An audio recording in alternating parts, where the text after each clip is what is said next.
This quarter brought to you by Fellowship of Christian Athletes Lacrosse. FCA Lacrosse is committed to developing three-dimensional athletes and coaches who want to fulfill their God-given potential mentally, physically, and spiritually. For more information on FCA summer teams, camps, or other ways to get involved, check out fcalax.com. St. Paul's awarded possession there on the end line. First half, 9 seconds in, second half. I'm still working out some 2012 kinks. Long crossfield pass collected by Travis Wood. St. Paul's needs to get a couple goals in bunches. Ball checked away. Ben Breen will gather it for the Crusaders. And he is streaking right down Lancaster Avenue right there. Turns it over to Henry Reel. And Parks now possesses, exchanges right back with Reel. Inside roll, Henry.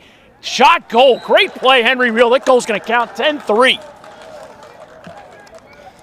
St. Paul's does need a goal, however, to count for 5 points at this point. A lot of time left. Third quarter just getting underway. CUDA.com presented by Royal Farms. Real fresh, real fast. Royal Farms.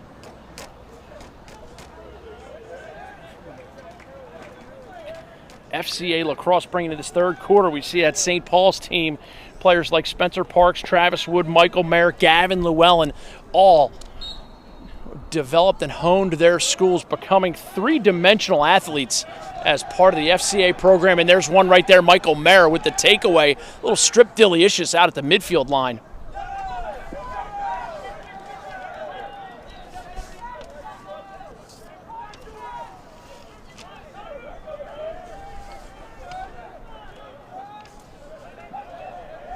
Henry Reel going right back to the scene of the crime. Turns it over, Gavin Llewellyn. Whistle blows. There's a ball on the field.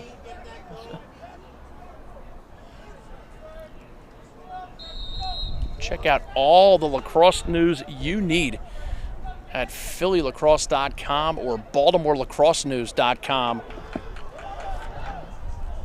Inside feed, unable to be connected. And now the ball pinballs around, collected quickly. Haverford Schools number 13, Timmy Brooks. Very impressed with Timmy's play today. He gets it quickly to Mike O'Malley. And O'Malley has the long stickman, 37, Connor Black. And Henry Blinn will slow things down.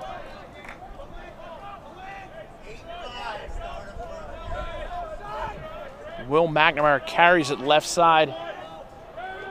Second half promotional consideration brought to you by BD Diagnostics.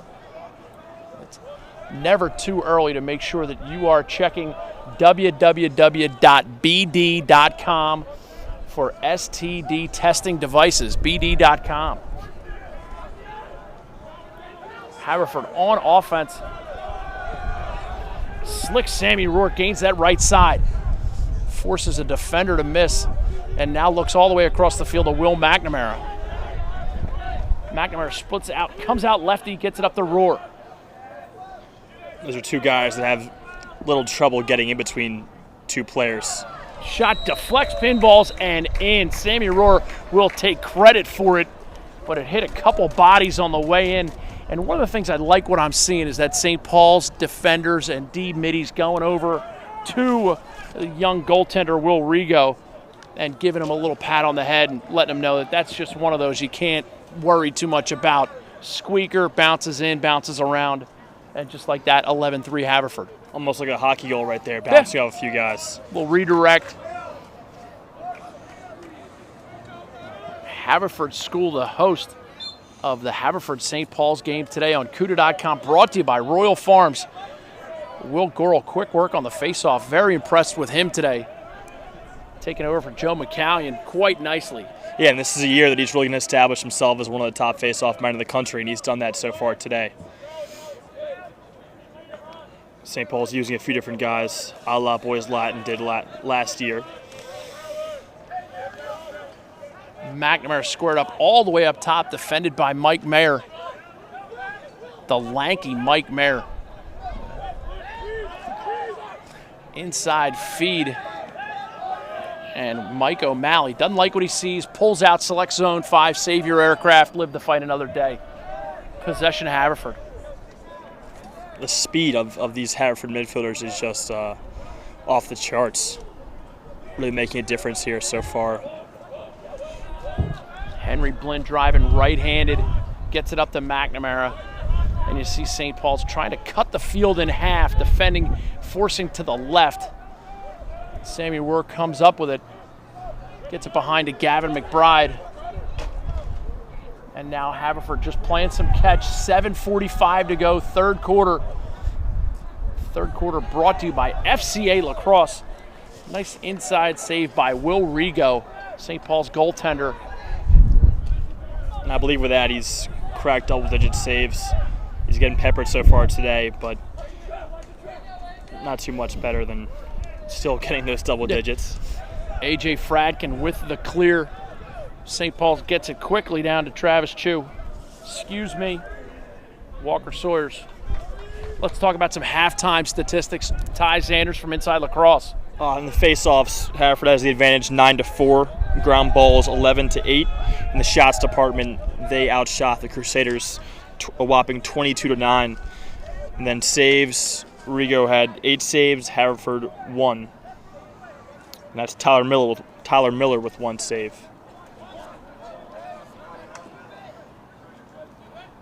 Ben Breen, nifty little inside dodge goal. That's a nice play. Ben Breen looking good right now. Great individual effort, and St. Paul's gets a little bit more out of those guys not named Spencer Parks, and that's what you want to see if you're Coach Mercado. Little face dodge / hitch move.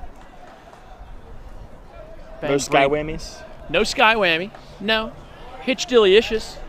I can throw you that because I like you. Haverford 11-4, 6:44 to go, third quarter, brought to you by FCA Lacrosse and Royal Farms. Real fresh, real fast. Will Gorel face-off win. Comes down righty, gets it to Henry Blinn. Blinn right back to Gorel, and they play catch on the far side. Booker Corrigan, Ty Sanders bringing you game of the week from Haverford School today up on the main line, suburban Philadelphia. Zach Rigo, top left side, guarded by Jordan Thompson.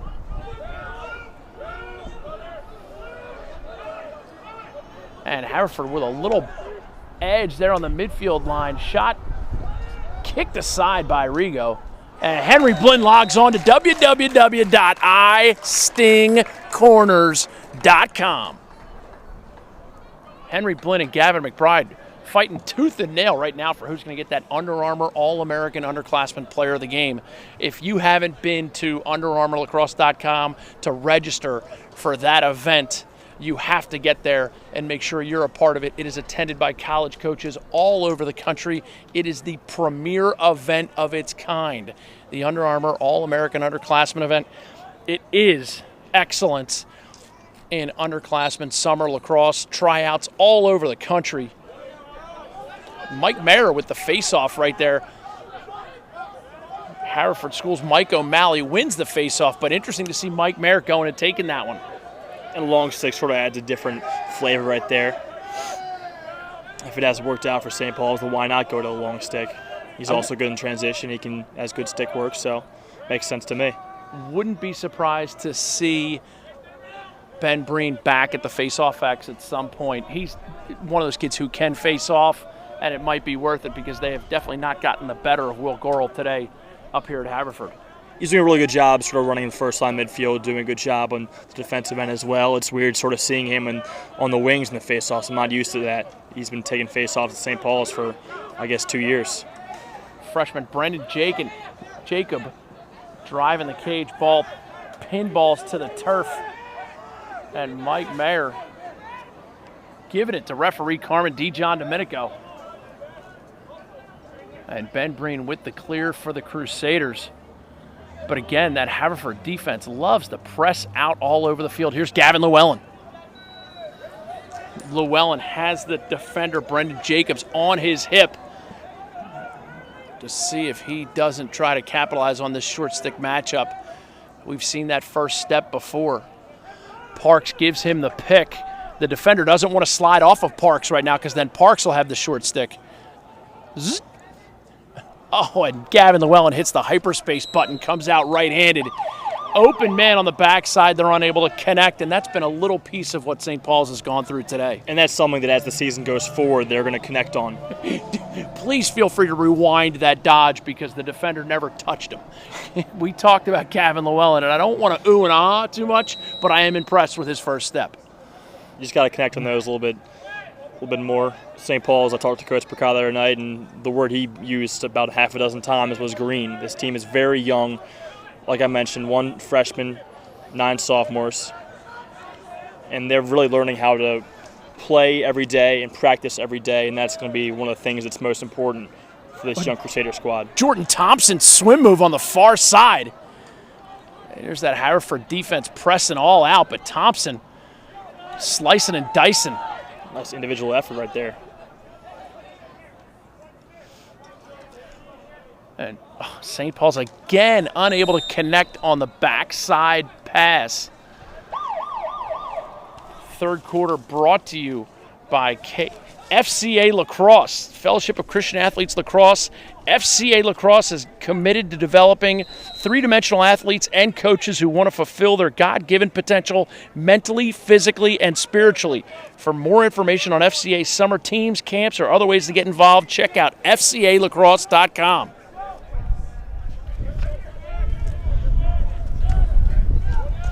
And some of those FCA athletes for Haverford School, Peter Blinn, Henry Blinn, Reed Blinn, and Gavin McBride. And there's McBride with the backup. We talked about the St. Paul's FCA kids, Spencer Parks, Travis Wood, Michael Mayer, and Gavin Llewellyn. FCA Lacrosse, a great organization. Happy to support the efforts of these fine athletes all year long. Check out FCALax.com. Inside feed goes all the way to the carpet, and there's a nice illustration of St. Paul's playing team defense.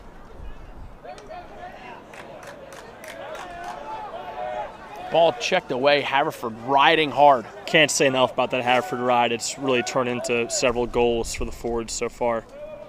Zach Arrigo, number 1 for Haverford, creating a turnover right there. Here's 6-on-6 offense for the Fords. I think several coaches will tell you that if you can't ride as an attackman, you just won't play. And Henry, Will McNamara, left-handed bomb. Word to your moms, I came to drop bombs. I got more rhymes than the Bible's got psalms. That's all I can think of when Will McNamara crushes it like that.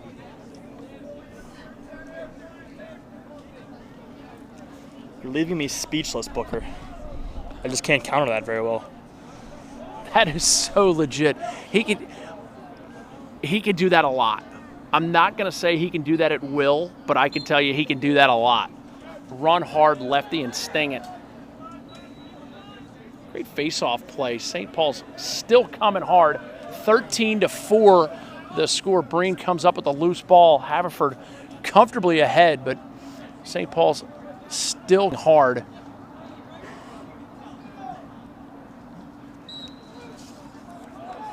Greg Luzon comes up with that shot. Goaltender for Haverford. We can't say enough good things about Tyler Miller. Not a lot of saves, but he's coordinating slides well. He's captaining the defense quite well. It wouldn't be bad for the Fords if Landman is still out to have Miller in cage, as we see him crowd another save. Spencer Parks driving hard right-handed right there.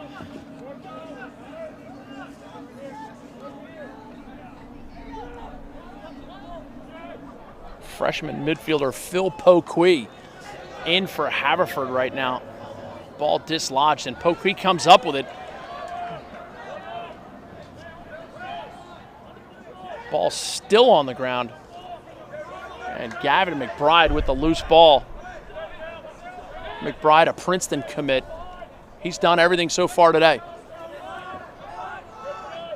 McBride really been a key for Haverford to get the whistle. Yeah, Haverford playing with 19 guys on the field. That's a violation, simple procedural violation. It's going to turn the ball over to St. Paul's. Llewellyn looked to try and win the whistle right there, take the ball and go, unable to. They get it all the way across. Here's Ben Breen.